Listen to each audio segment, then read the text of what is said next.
部塌了，地震一波全部塌了，20条街，80、81、81、82全部塌方。Kovo 28 dieną Mianmarą sukrėtė galingas žemės drebėjimas, sukėlęs chaosą, sugriovimus ir pražudęs žmones.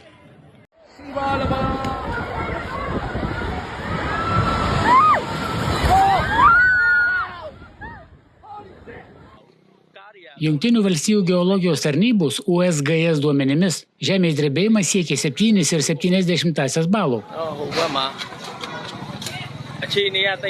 O kai kurios seismologijos tarnybos įvertino 7,9 balo stiprumą.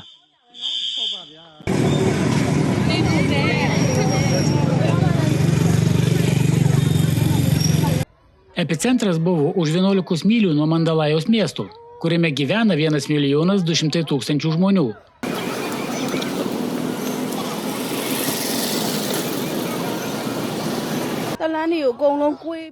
Praėjus 12 minučių po žemės drebėjimo sekė stiprus 6,7 balų pakartotinis smūgis, po kurio sekė dar keli drebėjimai. ไฟสถานีประแดดนะครับและขนาดนี้นะครับ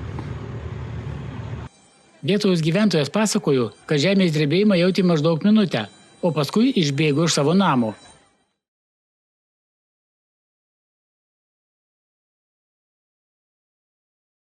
Jie matė ir kitus žmonės išbėgančius iš savo namų. Tai buvo labai staigus ir labai stiprus drebėjimas. Žemės drebėjimas padarė didelę žalą infrastruktūrai, apgadino daug pastatų ir kelių, sugriuvo tiltas per Iravatį upę.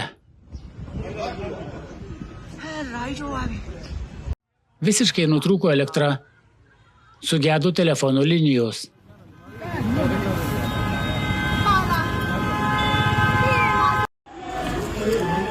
Dėl žemės drebėjimų smarkiai nukentėjo kelios pagrindinės Mianmaro sostinės Neipido ligoninės.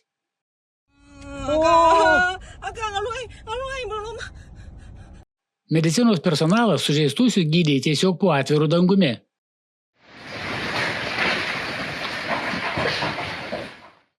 Oficialiais kovo 31 dienos duomenimis žuvo 2065 žmonės, o daugiau nei 3900 buvo sužeisti, kai kurie lieka dingę be žinios.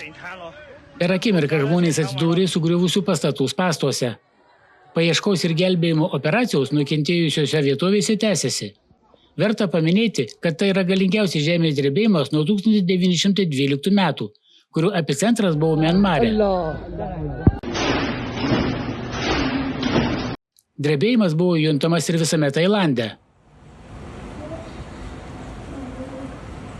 Už 100 mylių nuo epicentro įvykęs žemės drebėjimas Bankoke sugriovė statomą dangoraižį ir nusinešė mažiausiai 7 gyvybės.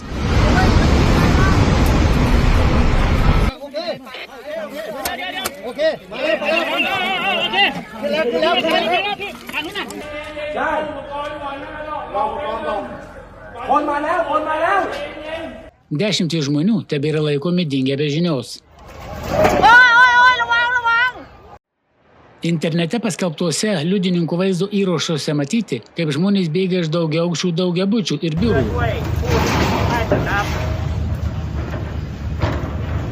O vanduo iš baseino ant stogų liejasi per siūbuojančių pastatų kraštus.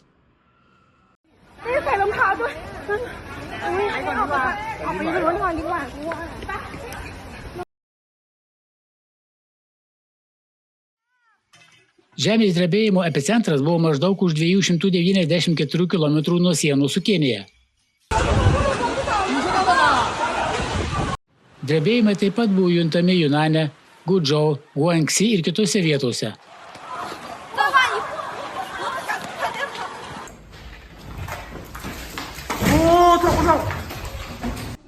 Pasienio miestelyje Junanio provincijoje buvo apgadinti namai ir sužeisti 2 žmonės.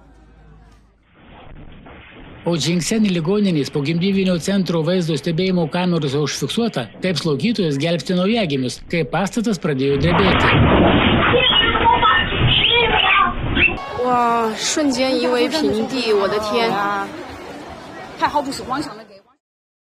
Specialistai pastebi, kad žemės drebėjimų, taip pat kitų stichinių nelaimių skaičiaus ir dydžio padidėjimas atitinka tarptautiniais mokslininkų grupės Alatra sukurtą matematinį modelį. Išsami informacija pateikta ataskaitoje dėl klimato kataklizmų Žemėje progresavimo ir jų katastrofiškų pasekmių.